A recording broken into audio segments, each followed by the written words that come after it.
conférence de presse de la FEFRC relative au mot d'ordre de rétention de notes du premier trimestre. Nous vous saluons et nous vous exprimons toute notre gratitude pour votre présence à cette conférence de presse de la Fédération de l'enseignement, de la formation et de la recherche de Côte d'Ivoire. Notre organisation, anciennement appelée FEF Coalition, est constituée de tous les syndicats de base du secteur éducation-formation et de l'enseignement supérieur affiliés à la Confédération syndicale Espoir, en abrégé la CSE. Toutefois, la conférence de presse de ce mercredi 18 septembre 2024 ne concerne pas les 3 syndicats de l'enseignement supérieur membres de la FEFRC. C'est un message porté exclusivement par les 5 syndicats du secteur éducation-formation à l'endroit de l'opinion publique, notamment le gouvernement, les partenaires techniques et financiers de l'école, les parents d'élèves, les élèves et toutes les forces vives de la nation. En effet, depuis plus de 2 ans, chaque ministère technique se devait d'ouvrir en son sein un cadre formel de discussion pour aborder les différentes questions restées en suspens à l'effet d'ouvrir un cadre crédible dans le dialogue social, à l'effet de trouver des solutions pour l'avènement d'un climat social apaisé. Condition sine qua non à l'avènement d'une école de qualité. La FEFRC, fêtière syndicale, que nous avons l'honneur de diriger, soucieuse d'un climat de paix à l'école, s'est résolument inscrite dans une dynamique de dialogue avec l'autorité pour trouver des solutions aux revendications posées. À ce jour, malgré toute la bonne foi affichée par les syndicats et leurs différentes propositions faites au ministère de l'Éducation nationale et de l'alphabétisation, aucune lueur d'espoir ne semble pointer à l'horizon pour toutes nos revendications. L'école est le reflet de la société. Quand l'école va bien, la société va bien. C'est fort de cela. Le secteur éducation-formation a posé ses revendications à l'effet de mettre tous les acteurs dans un climat motivant pour qu'ils puissent donner le meilleur d'eux-mêmes.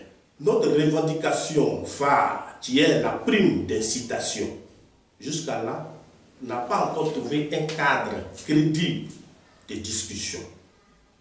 Pire, c'est avec un mépris et dédain que cette revendication est regardée par la tutelle. La preuve est qu'aucun cadre crédible, comme je venais de le dire, de discussion habilité à prendre des décisions n'est jusqu'à présent mis en place. Pourtant, le gouvernement doit prendre en compte cette question de prime qui demeure aujourd'hui l'aspiration la plus légitime et profonde à laquelle les personnels du secteur éducation-formation attachent la plus grande importance. C'est quand l'enseignant est motivé, qu'il donne le meilleur de lui-même. Parce Parce que tous ont au bout de leurs lèvres école de qualité, sans toutefois prendre en compte les conditions de vie des enseignants. Cette situation traduit sans ambiguïté un manque de volonté de la part de l'administration à apporter une réponse concrète à cette revendication. Pourtant, face aux pénibles conditions de travail caractérisées principalement par une surcharge du volume de travail lié aux effectifs pléthoriques dans nos écoles, l'enseignant a besoin d'une prime. En Côte d'Ivoire, il y a des salles de classe de 120 élèves. Or, le ratio, selon l'OCDE, c'est 25 élèves par classe. Imaginez-vous la pile de copies que l'enseignant a à corriger. En effet, l'enseignant travaille doublement au service et à domicile. Il prépare les cours à la maison, les dispense en classe, puis corrige les copies issues des évaluations en dehors de ses horaires officiels de travail. Pour ça, il faut lui donner une prime d'incitation. Face aux nombreux risques et maladies auxquels sont exposés les enseignantes et enseignants et autres personnels du système éducatif dans l'exercice de leurs fonctions, il leur faut une prime d'incitation. Face aux conditions de vie et de travail de plus en plus exécrables pour les enseignants, une prime en leur faveur s'impose comme réparation d'une injustice d'une part et d'une source de remotivation d'autre part. Malheureusement, malgré les rencontres interminables depuis plus de 2 ans, rien ne bouge pour nous. C'est pourquoi la FEFR-CI a déposé un préavis de rétention de notes issues des évaluations du premier trimestre. Ce préavis a été déposé auprès du ministre d'État de la fonction publique et de la modernisation de l'administration. Puis ampliation a été faite à la primature au ministère de l'Éducation nationale et de l'alphabétisation depuis le 10 septembre 2024. Espérant être appelé par les autorités pour qu'on puisse échanger, mais jusqu'à présent, rien n'a été fait dans ce sens. Alors, on n'a qu'un seul choix, passer à l'application du mot d'ordre de rétention de notes. Hormis la rétention de notes du premier trimestre, à l'issue de cela, si rien n'est fait, la FEFR-CI ira à la grève totale au second trimestre de cette année scolaire.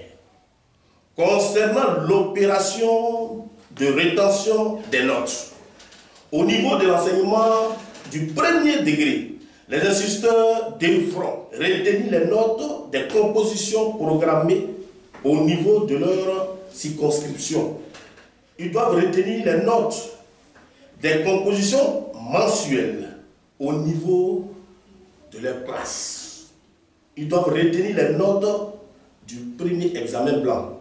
Au niveau de l'enseignement secondaire, les enseignants retiendront les notes issues de toutes les évaluations.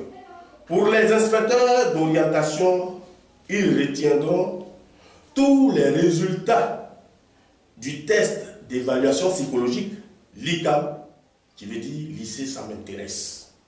La FEFR-CI reste toutefois ouverte à toute discussion franche visant à trouver des réponses satisfaisantes à la problématique de primes pour les personnels du secteur éducation-formation. Fait Abidjan le mercredi 18 septembre 2024 pour la FEF-RCI, le secrétaire général fédéral Stéphane Zondé. Je vous remercie.